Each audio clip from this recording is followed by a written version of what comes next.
আসসালামু আলাইকুম। Hello everyone, welcome back to my channel. This is Marjia daily blog থেকে বলছি। কেমন আছেন সবাই? আশা করি সবাই ভালো আছেন। আমিও আল্লাহর রহমতে অনেক ভালো আছি। তো প্রতিদিনের মতো আজকেও চলে আসলাম। আজকে আমি একটা রেসিপি নিয়ে চলে আসলাম। তো একদমই ঠান্ডা ঠান্ডা একটা ডেজার্ট আইটেম। তো আজকে আমি বানাবো খুবই মজাদার একটা পুডিং, আর সেটা হচ্ছে ডাবের পুডিং। তো ডাবের পুডিং এত পরিমাণ শরীরকে ঠান্ডা সতেজ রাখে, আর ডাব তো এমনিতেই শরীরের জন্য অনেক উপকারী, আর ওইটা দিয়ে যদি হয়ে যায় খুবই মজাদার একটা পুডিং, তাহলে তো আর কোনো কথাই নেই। তো আজকে আমি বানাবো খুবই মজাদার একটা ডাবের পুডিং। আর এই ডাবের পুডিংটা কিন্তু দেখতে যেমন সুন্দর, খেতেও তেমন খুবই মজা।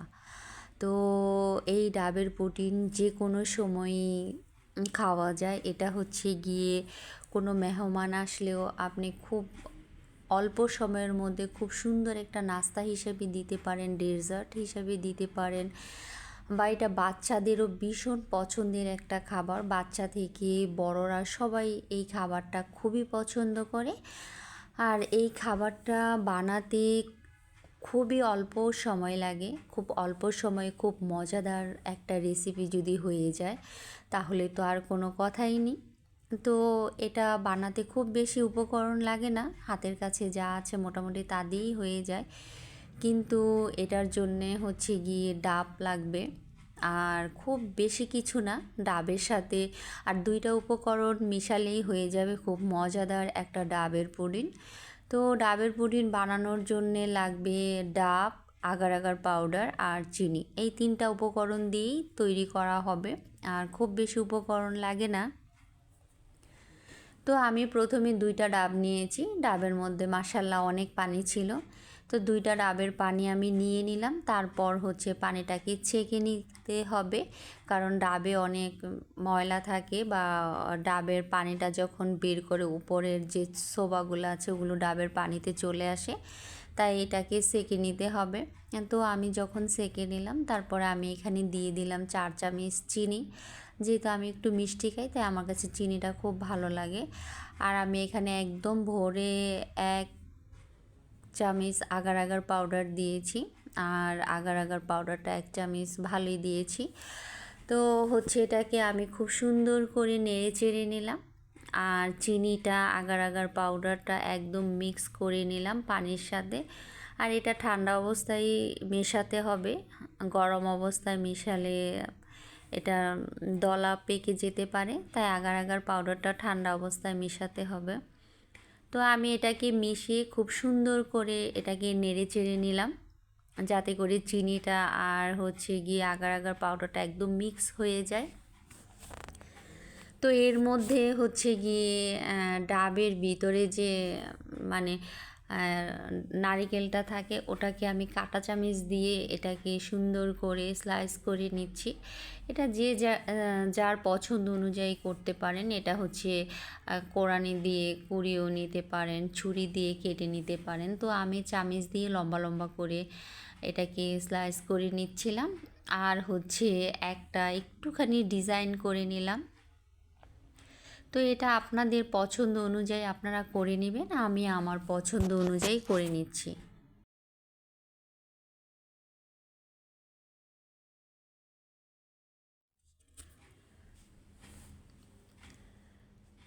তো অলরেডি একটা ডাব তো হয়ে গিয়েছে। তো আমি হচ্ছে গিয়ে যে স্লাইস করে রেখেছিলাম ওগুলো আমি আগে একটা বক্সের মধ্যে দিয়ে যাচ্ছি, কারণ এটা হচ্ছে গিয়ে আগেই সেট করে রেখে যেতে হবে। তা না হলে আমি যখন ডাবের পুডিংটা বসাবো ওই অবস্থায় তো ঢেলে দিতে হবে, তখন আর সাজানোর সময় পাবো না। তাই আমি আগেই করে নিচ্ছি সব কিছু।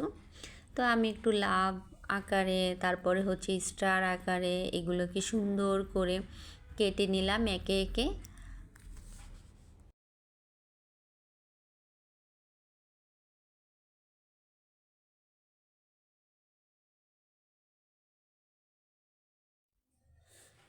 তো আমি এরকম করতে করতে মোটামুটি অনেকগুলাই আমার ডিজাইন করা হয়ে গিয়েছে।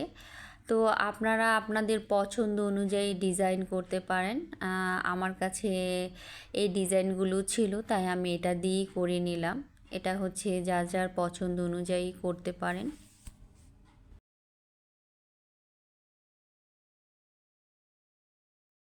তো যাই হোক, ফাইনালি আমার সবগুলো ডিজাইন কাটা হয়ে গিয়েছে।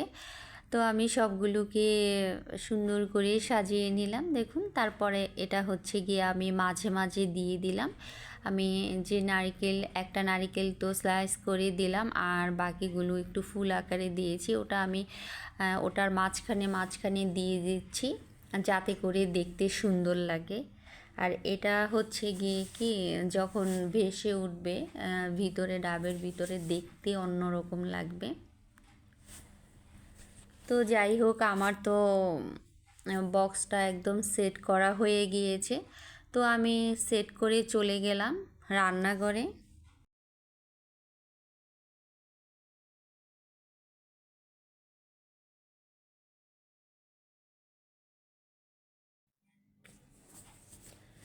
তারপর তো আমি বসিয়ে দিলাম, আর এটাকে অনবরত নেড়ে নিচ্ছিলাম যাতে করে এটা দলা পেকে না যায়। তো এটাই হচ্ছে গিয়ে বারবারই নাড়তে হবে। আর যদি এটা নাড়াচাড়া না করি তাহলে হয়তো বা দলা পেকে যেতে পারে, আর এটা খুব সুন্দরভাবে সেট হবে না। আর তার জন্য হচ্ছে গিয়ে কি এটাকে নেড়ে চেড়ে নিতে হবে।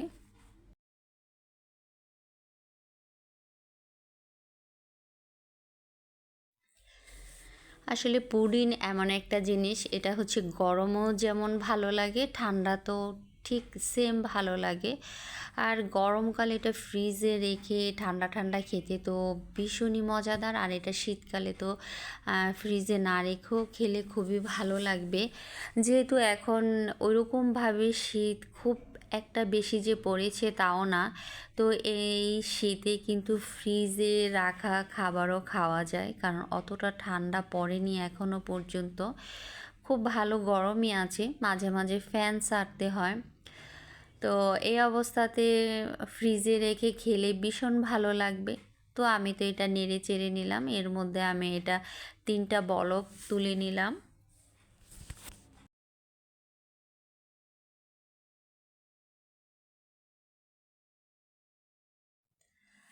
আর এই ডেজার্টটা খেতে এত পরিমাণ মজা হয়েছিল।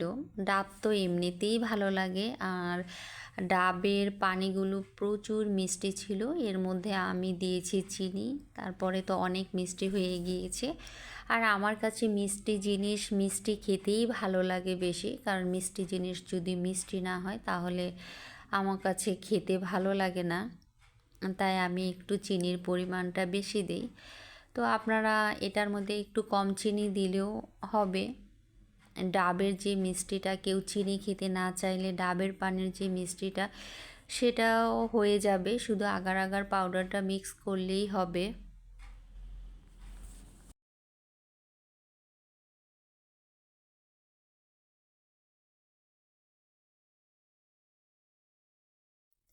তো বলক যখন চলে আসছে তখন দেখলাম যে এটা হয়ে গিয়েছে। তারপর তো আমি এটা নিয়ে এসে গরম গরম সেই যে বক্সটাতে আমি নারকেলগুলো রেখে গিয়েছিলাম সাজিয়ে গুছিয়ে, ওটার উপরে ঢেলে দিলাম। আস্তে আস্তে করে ঢেলে দিচ্ছি যাতে করে এটা অন্য সাইডে চলে না যায় বা সরে না যায়, আস্তে আস্তে করে আমি দিচ্ছি। তো আমার যখন এটা সেট করা হয়ে গিয়েছে, আমি 5 মিনিটের মতো বাহিরে রেখেছি। তারপর 30 মিনিটের মতো এটাকে ফ্রিজে রেখে দিলাম, নর্মাল ফ্রিজে।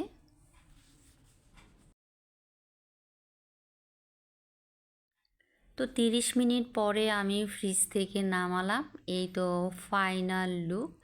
তো দেখতে এত সুন্দর হয়েছে মাশাল্লাহ, খেতেও তো মাশাল্লাহ অনেক মজা হয়েছিল। আর আমার কাছে দুধের পুডিং, ডাবের পুডিং খেতে অন্যরকমই লাগে। তো এটা যখন হয়ে গিয়েছে, আমি ছুরি দিয়ে সাইড দিয়ে কেটে আমি এটাকে একটা প্লেটে ঢেলে নিলাম। যেহেতু এটা একটু লম্বা আকারে, তাই আমি আমার মতো করে একদম সোজা করে কেটে নিলাম। আপনারা চাইলে আপনাদের পছন্দ অনুযায়ী কেটে নিতে পারেন। এটাকে অনেক ডিজাইন করে কাটা যায়, তো আমি হচ্ছে একদম সোজা করে কেটে নিলাম। তো চাইলে আপনারা এভাবেও কেটে নিতে পারেন বা আপনাদের পছন্দ অনুযায়ীও আপনারা কেটে নিতে পারেন। তো আমি তো ছুরির মাধ্যমে কেটে নিলাম, তারপরে তো পরিবেশন করে নিলাম।